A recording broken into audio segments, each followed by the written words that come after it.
Bismillahirrahmanirrahim. Sebelum kita memulakan sesi kita kali ini, mari kita tinjau secara keseluruhan berkenaan topik-topik solat sebagai tiang agama dan cerminan iman kita. Antaranya ialah yang pertamanya kita bincangkan pengertian dan peranan solat. Yang kedua tentang pensyariatan solat. Yang ketiganya adalah balasan meninggalkan solat. Yang keempat, waktu-waktu yang dilarang solat. Dan yang kelimanya adalah berkaitan dengan i'adah ataupun mengulang dan qada solat.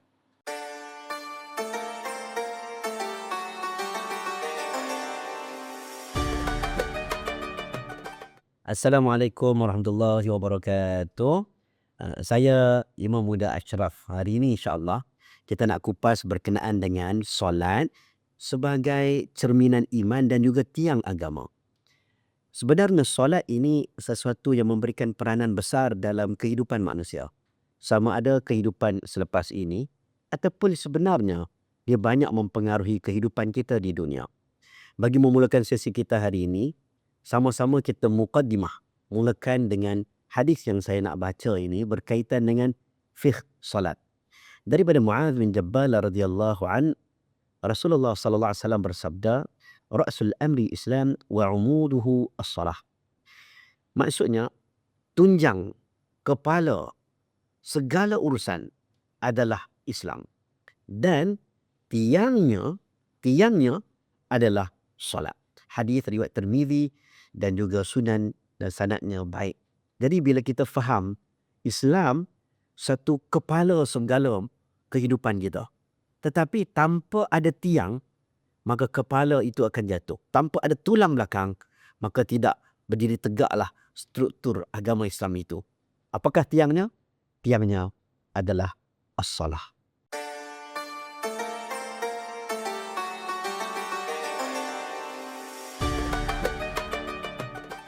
Baik, sekarang kita nak tahu tentang peranan dan pengertian solat. Solat tu maksud dia apa sebenarnya? Baik, kita mukadimah daripada surah Al-Mu'minun ayat 1 hingga 2 dan ayat ke-9. Apa kata Allah SWT terhadap golongan orang yang beriman? A'udzubillahi minasyaitonirrajim. Bismillahirrahmanirrahim. Qad aflahal mu'minun alladzina hum fi salatihim khashi'un.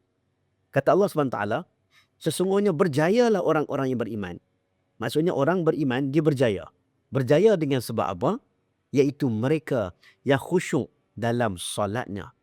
Walladzina hum ala salawatihim yuhafizun. Ini ayat ke-9 menyebut dan mereka tetap memelihara sembahyangnya. Daripada beberapa golongan yang disebutkan dalam surah ini, kalau kita baca surah Al-Mu'minun, ada banyak lagi golongan. Tetapi Allah SWT menekankan golongan yang mana disebut orang-orang yang mengutamakan ibadah salat. Terutama orang yang dapat nikmat dalam salat. Dapat maqasid dalam salat. Salah satunya adalah khusyuk dalam salat. Dan kalau kita tengok pula maksud, apakah erti solat itu? Kita nak tengoklah maksud dari sudut bahasanya, perkataan solat itu maksudnya apa. Baik, lalu kita tengok kepada ayat Quran sebagai contoh. Dalam Quran Allah pernah menyebut, وَصَلِّ عَلَيْهِمْ إِنَّ صَلَاتَكَ سَكَنٌ لَهُمْ. Allah sebut, dan doakanlah, وَصَلِّ عَلَيْهِمْ, dan doakanlah untuk mereka kerana sesungguhnya doamu itu menjadi ketenteraman bagi mereka. Inna salataka sakanun lahum. Allah kata sesungguhnya solat, perkataan solat itu Allah menggunakan sesungguhnya solat, doa kamu itu menjadi ketenteraman bagi mereka. Baik, saya nak relatekan benda ini.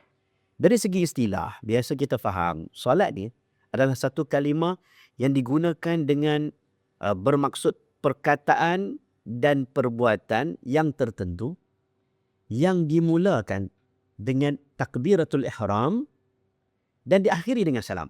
Ini maksud solat. Kalau orang tanya, apa maksud solat? Solat ni bahasa mudah, dia perbuatan atau perkataan yang dimulakan dari takbiratul ihram dan diakhiri dengan salam. Itu asalnya maksud solat. Okey, tapi kita nak faham pula, solat ini maksud perkataan solat itu apa dia? Berdasarkan ayat Quran yang saya baca tadi, menggambarkan as-salah, kata ulama, huwa ad-du'a. solat itu adalah doa sebenarnya. Solat itu, perkataan itu menunjukkan macam seolah-olah doa. Daripada kita mula baca Quran Al-Fatihah, ihdinas siratal mustaqim, sampailah kita ada takbiratul ihram, kemudian sampailah kita ada rukuk, kita ada sujud, banyak tergandung perbuatan yang seolah-olah menggambarkan as-salah. Jadi solat adalah peluang istimewa untuk kita berinteraksi secara langsung dengan Allah, iaitu kita nak cerita masalah kita nak luah kita punya perasaan kita. Inilah tempatnya, iaitu tempat berinteraksi antara makhluk dan juga penciptanya. Jadi kita faham, solat mula daripada takbiratul ihram, berakhir dengan salam, dan maksud solat itu sendiri adalah doa. Sebenarnya peranannya memberikan ketenteraman, memberikan ketenangan jiwa. Maka itulah sebenarnya maksud solat.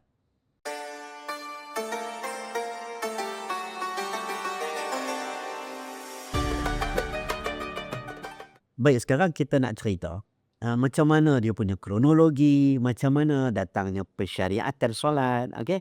Daripada mana yang diwajibkan, yang disuruh, bagaimana peristiwanya. Baik, kita pernah dengar peristiwa Isra wal Mi'raj. Subhanalladzi asra bi'abdihi lailan minal masjidil haram ilal masjidil aqsa. Perjalanan Nabi daripada Masjidil Haram ilal Masjidil Aqsa. Kemudian perjalanan Nabi ke langit, yang mana ke Sidratul Muntaha, yang menggambarkan dapat satu syariat Islam yang special daripada Allah Subhanahu Wa Taala, iaitu pensyariatan salat. Dalam satu hadis Nabi SAW, okay, Anas bin Malik radhiyallahu anhu bersabda, dia kata Nabi bersabda, faqala hiya khamsun wa hiya khamsuna la yubaddalu al-qawlu ladayya. Kata Anas bin Malik, Nabi sabda, Allah telah berfirman, maksudnya Nabi cakap Allah telah berfirman kepada kita 5 waktu dan sebenarnya menyamai 50 waktu solat. Keputusan ini tidak berubah di sisiku. Ini Sunan Ibnu Majah. Baik, Rasulullah menyebut tentang peristiwa Isra Mi'raj. Kalau kita pernah dengar kisah Isra Mi'raj, Nabi naik, Nabi bertemu dengan Allah. Famarartu ila Musa, Nabi ulang-alik dengan Musa daripada 50 waktu. Kemudian Nabi minta at-takhfif, Nabi minta pengurangan sampailah tinggal 5 waktu. Kata Nabi, hatta istahyaitu, sampai aku malu untuk minta kurang lagi daripada 5 waktu tersebut. Asal 50, turun sampai 5 waktu. Itulah yang kita kekal sampai hari ini, iaitu solat diwajibkan bagi umat Islam sebanyak 5 waktu dalam satu hari. Berdasarkan riwayat di atas, dapat kita fahami bahawa solat fardu yang didirikan oleh umat Islam, kita faham dah 5 waktu.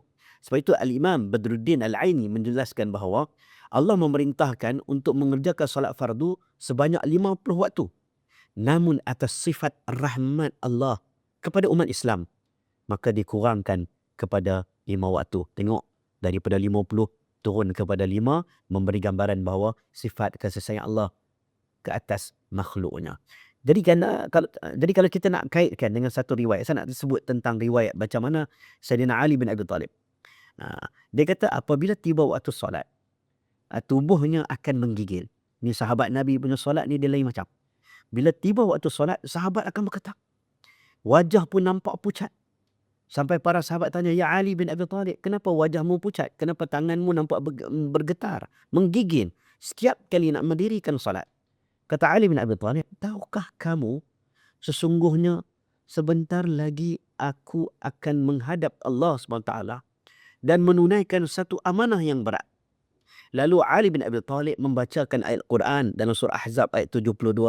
Inna aradna al-amanata ala as-samawati wal-ardi wal-jibal فأبين أن يحملنها وأشفقن منها وحملها الإنسان إنه كان ظلوما جهولا.